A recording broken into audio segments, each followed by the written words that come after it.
There aren't many political figures with as poor a reputation as Marjorie Taylor Greene's, who has drawn intense criticism even from members of her own political party. But the desire to replace her with someone better isn't enough to win over some of the most fastidious voters, especially in highly conservative areas like Georgia's District 14.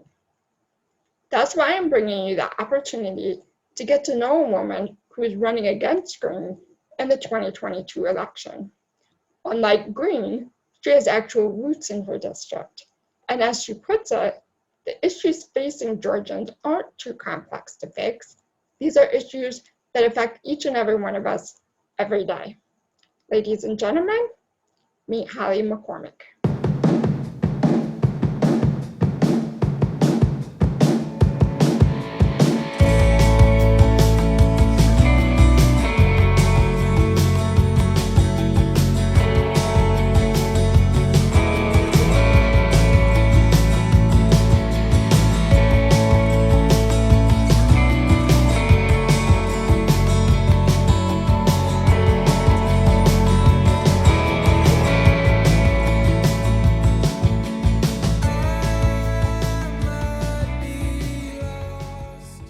Okay, hi, Holly, and thanks so much for coming on my show today.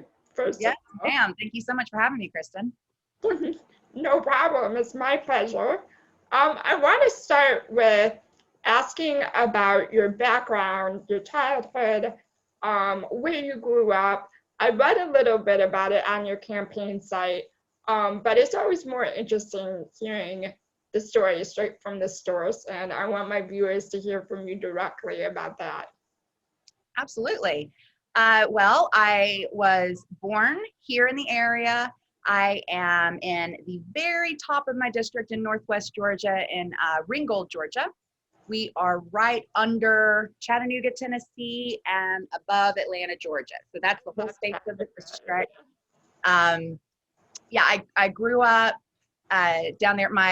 My grandmother and grandfather, Nanny and Papa is what we call them here in Georgia, were in Rossville. My daddy was raised there too. Now, when Daddy was in the Army, so I am an Army brat. We moved around quite a bit until he had a back injury, and we moved back to the area when I was in second grade. So when I was really little, we were moving around, but I've been here in the area for most of my life, and now live just down the street from Rossville, where everyone grew up, to Ringgold, here with my kids and my husband. We've been here for over 10 years now. Lovely. And so you're actually very familiar with the area, and like some other people have a seat in that area. So when did it initially hit you that you wanted to run, and did it directly tie to Marjorie Taylor Greene, or was it something you were interested in doing even before she took office? It was very influenced, obviously, by her, but I've always been very passionate about, and my kids will tell you they're probably sick to death of it, but I have hammered into them empathy and to put yourself in other people's shoes, even if it's not something that we have personally experienced. And so, and to stand up for injustice, to not only bully people, but when you see it happening, to step in. And that is what we're called to do. That's who we should be. So, that is, in this past year, with the criminal justice problems that we've seen last year, it was heartbreaking for me as a mother. And because I've always been so heavy on empathy, to put myself in those mother's shoes I couldn't fathom it. I have a teenage boy. And so, on top of the entire world changing with the pandemic, and, how that was all handled, we've all struggled in this past year. And so I looked at what more can I do, and the rational or the next step probably wouldn't be from activist to and business owner and mom to Congress, but that is what presented itself because I wanted to do more. I am very passionate about uh, serving others. And so when I saw in my home district that she was able and ran unopposed at the end to swoop in here, she parachuted in, she does not live here, not from here, and is not representing values that we were all raised with, you know. It doesn't matter which side you're on. And so for me, I said, this is my opportunity to stand up for what I believe in and to back up my words that I've been telling my kids, you know? Yeah. So, and then, so I really started digging into it last year when around the election and before that, but also on January 6th, that was it. I stopped considering, how is this possible? How can I do this? How can my family do this? And then said, we've got to do it. So that was the catalyst that made me say, yes, we're doing this. I love that kind of the whole basis of everything that you're doing is the spirit of empathy. We need so much more of that right now in government. It's so simple. Being able to put ourselves in other people's shoes and stop for a minute, stop talking and listen to what they're trying to say. Like, we may have differences in how we think we can get to the goal, but the goals are the same. Everybody wants to feel safe. They want their loved ones to feel safe. They want to feel like they can have a decent quality of life, that there's opportunities available for them, and that, yes, we may have disagreements about how we get there, but it should never be finger pointing and blaming and they're the enemy, like MTG has capitalized on, you know, making Democrats seem like this enemy force out there. We're looking for the same things you guys are, really. And so I really love that spirit of empathy and the way that you think. Thank you. So we probably won't have time to go through every policy issue that you're interested and focused on. But I wanted to at least touch on a couple and the reason that you believe they're critical in your district. Being as this is a YouTube video, and it will be advertised on Twitter and on social media, why don't you talk about the issue of broadband access in your areas and beyond access to social media and interviews and certain news that we get off the internet? Why is this such a huge deal in your district? Absolutely. Well, for folks that live in the city and are able to have great self-service or run their businesses at home without even, you know, having an issue, they might not realize what it's like here in rural America. And for the folks in my district that I'm talking to, it's a joke to say, hey, how's your cell phone service? Or how's, you know, how is your internet at home? For us to be a part of, to not be left behind with the future economy that is obviously 100% reliant on great internet service.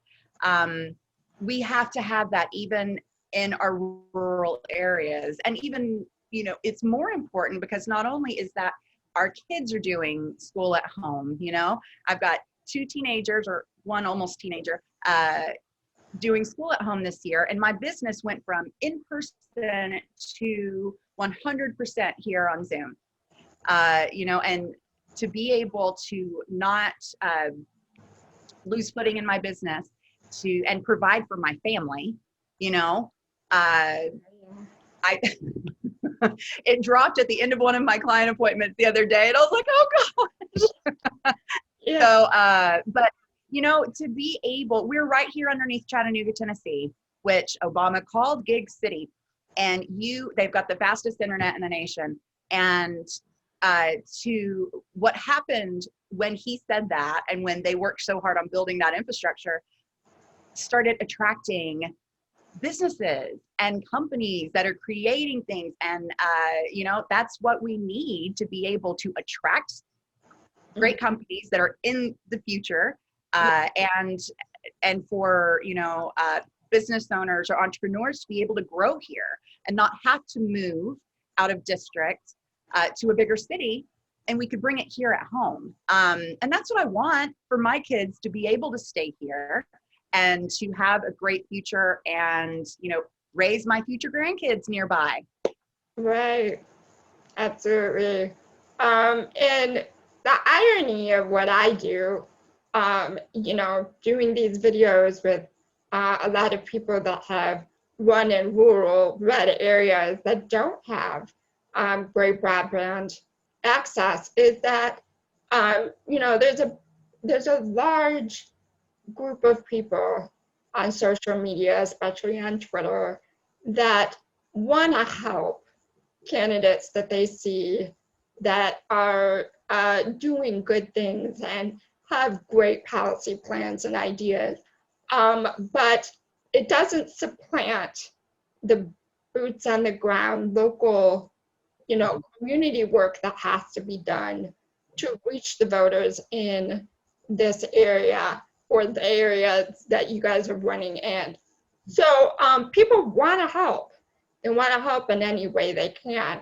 And obviously, Marjorie Taylor Greene has an advantage when it comes to financial contributions for her campaign. And I know that this is an issue often with Democrats running against Republicans who have corporate sponsorship, you know, come from wealthy families and so forth.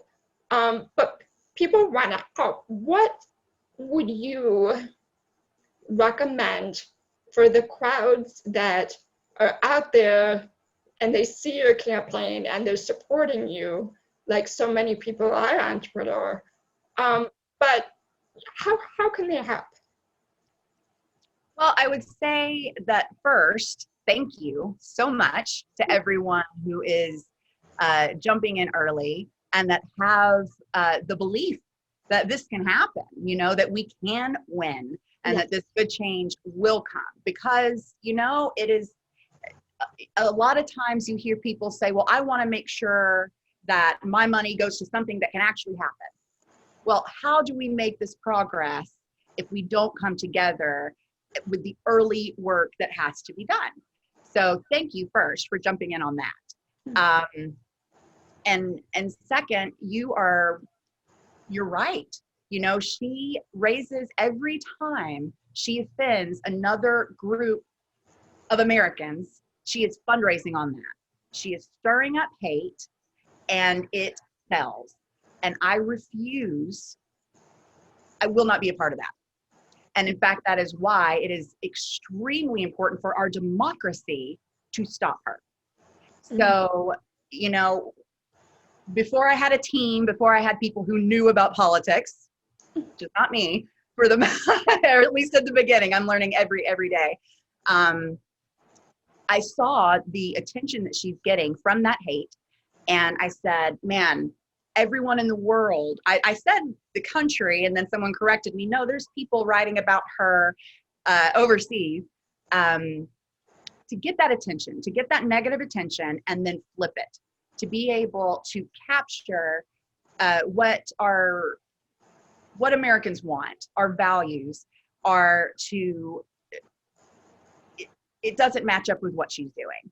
And so we need to be able to build the infrastructure here in Northwest Georgia, and you know, people that want to help from all over, to have volunteers online. We're calling for them right now, which is on the website when you scroll down to join #MacPack.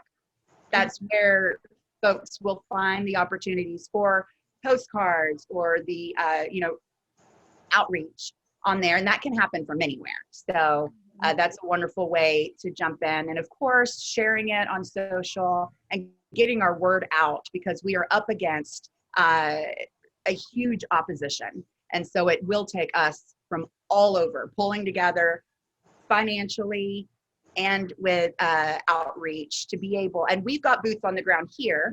And you're right, the community work that it's going to take, that's how we're going to win. You know, we have, I'm here in the district talking to constituents about what's important to them. We've been overlooked since this district was created in 2010, all the squiggly lines that it has, but we've not had any leadership. We've not had someone being these people's voice. And so to first listen, just like you said, to have someone who listens and wants to be a representative for the people, but then also to start the good work. I'm not waiting until I'm elected to start working with organizations that are have great meaning to me. I want to see good change and good progress happen here in the district even before I'm elected. And that's how we're going to be able to win, is people seeing leadership, no matter which side. When did we start introducing ourselves or meeting someone new and saying, are you a Democrat or Republican? Are you left or right? Exactly, yeah. That's crazy. So, I want people to get to know me, and they're going to do that by seeing that in action, Mm-hmm. So.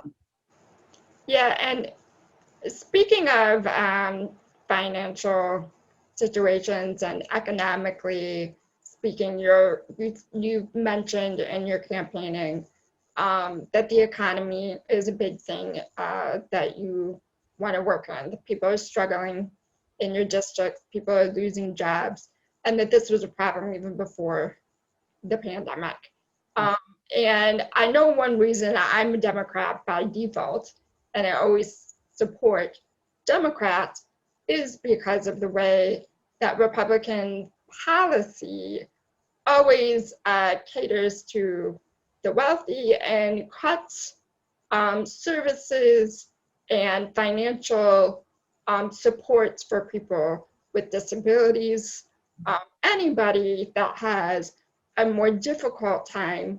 The whole pull yourself up by the bootstraps mentality of that party. But I noticed that your messaging, you're not capitalizing on the whole Republicans are horrible, MTG is horrible. Your whole goal is to cut through the noise, as you put it, and get back to work. How do you convince conservative voters, though? This is always something that I have a hard time with. How do you convince conservative voters, fiscally conservative voters, that the policies that you are focused on would work to their benefit, and that they would actually, do better financially, and the economy would do better and thrive more with better infrastructure, with transit, with these things that the healthcare, access to healthcare, all of these things. How do you convince them of that? We're not trying to change anybody's mind. I think more than anything, we're trying to remind people who they are and who we were raised to be. And so the folks in my district, when you're here, you don't hear them talking about conspiracy theories and QAnon and all of the things that has so been, that's what makes this time so divisive, is it's sounds outlandish. And how could we possibly have anything in common if these are the things that are constantly being shown to people? But to get back to our values of making sure that we can raise our family here, that we can provide for our families, that my kids are going to have a better opportunity than I had. You know, I think that is extremely universal. And, you know, with the Amtrak, like you mentioned transit, with that in the works in Atlanta going straight up to Chattanooga, that goes straight through our district. To have a stop here in the district would mean that our schools are now more attractive because they can just pop on a train and get down to Atlanta for the weekend, you know, or be able to, it would bring jobs here. It would open us up from way out in the country that you just passed through on I-75, you know, to bringing us in with the rest of the economy. And so these things to bring opportunities, it's not it shouldn't be a liberal or conservative situation. To bring opportunities, to have good things in the future for our kids, to make sure that people are taken care of here. That's more of a, you know, being proud of where we are, you know, Northwest Georgia proud. That is something that we should be taking care of our own and planning for the future so we don't get left behind. So we're really focusing on how we're alike instead of the differences, because like you said, that's noise. It is noise, and no good work is getting done while that's our focus. So, you know, that's why we're focused so much on the way we're alike first. And not that this is supposed to be about Marjorie Taylor Greene, it's about you. But that's all she's good at, is creating noise. Right. Stirring up drama, making that drama so much more intense. And, you know, it has absolutely nothing to do with real life, real issues, what people care about. You know, and have committee assignments. What's that? Doesn't have committee assignments. Yeah. So that's all she can do now is to create and stir up hate. And it's an ego thing, really. Yeah. You know, absolutely. It's a fame situation. It's ego. It's got nothing to do with representing the people of Northwest Georgia. So yeah, it's okay that you brought her up. She is the one that we are taking down. So it is important to see the contrast of how she's behaving, how this is not American. This is not how Northwest Georgia folks act. And me, who is, you know, a servant leader at heart. So it is important to see that contrast. Yes, absolutely. And I don't want to be negative at all, but I have read quite a few articles that have talked about how highly conservative your area is and how the opportunities to get Marjorie Taylor Greene out are growing, but that the thought is that it will probably should be replaced by somebody that is a more traditional Republican. And again, the reason that frustrates me is that it's not because it's about party, but it's about the policy and the platforms behind those parties, and that those policies and platforms never seem to benefit people that are living in poverty, that are struggling economically, and so forth in these sorts of areas.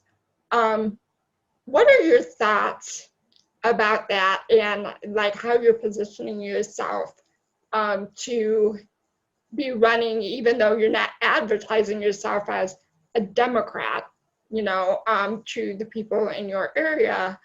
How are you positioning yourself to be able to cut through that barrier?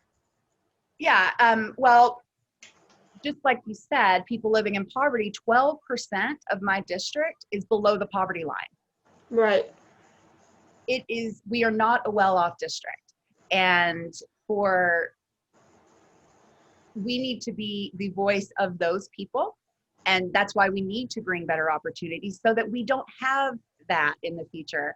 But you're right, there are people that say that this is, it's impossible. And I think that, if somebody had listened to Stacey Abrams early on with what the work she was going to do in Georgia, they would have thought she was crazy, right? Mm-hmm. Who would have ever thought that Georgia would have been the one to flip the Senate, or that we would have elected Warnock and Ossoff? And it's because of years and years of hard work of bringing out people that are used to being looked over and disenfranchised, and and not believing in the system, that it's not for us, that we can't participate in our politics, in our election. And that's just not true. And she has shown us all that. It was part of what gave me belief that as a mom, I could raise my hand and say, I can do this, and I can make a difference.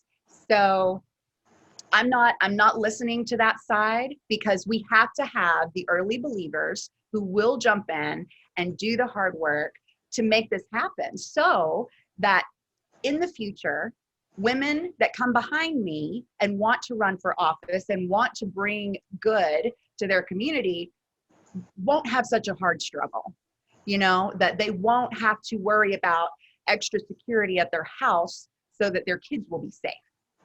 And that's where we are right now, but it won't always be that. And so we're going to bring that good work that Stacey's been doing, and so many people have been doing, all the way up here to the state line. I'm just not listening to that. And you're right. I mean, on the Twitter profile, it says Dirt Road Democrat. I don't hide that from anybody. Obviously, I'm always going to be straight with folks, but there are a lot of people that are maybe traditionally have always been Republican, and through the hate and divisiveness and seeing how it's being run now, there's a lot of people that have changed their mind. And they might not like how the Democrat side looks either, but they're seeing that it's not the same as it used to be. So we are going to be engaging every voter and registering voters and talking to people who's never had a voice. We're going to be speaking to the large number that's in the middle, saying, I don't like how this is going, and we'll jump in to help us bring the good change regardless of their side. And I mean, obviously we're talking to everybody, whether they're any side, it doesn't matter. Because like you said, we all want the same things. It's all pretty close. Absolutely. And you used the perfect example for comparison. So I think that gives me hope every time I think about it and what was accomplished. And I believe, I'm a believer. I believe that this can happen. Is there anything else that I have not discussed with you that you would like the viewers watching right now to know? Oh, goodness. It's been such a great interview. You'd asked a really good question. Thank you. I would say get involved, to have that belief. If we want change, we have to be willing to stand up and make it happen. We can't wait around for people that don't look like us, that aren't our age, or aren't experiencing the things that this world that is happening in America right now. Mm-hmm. And that's what gave me hope.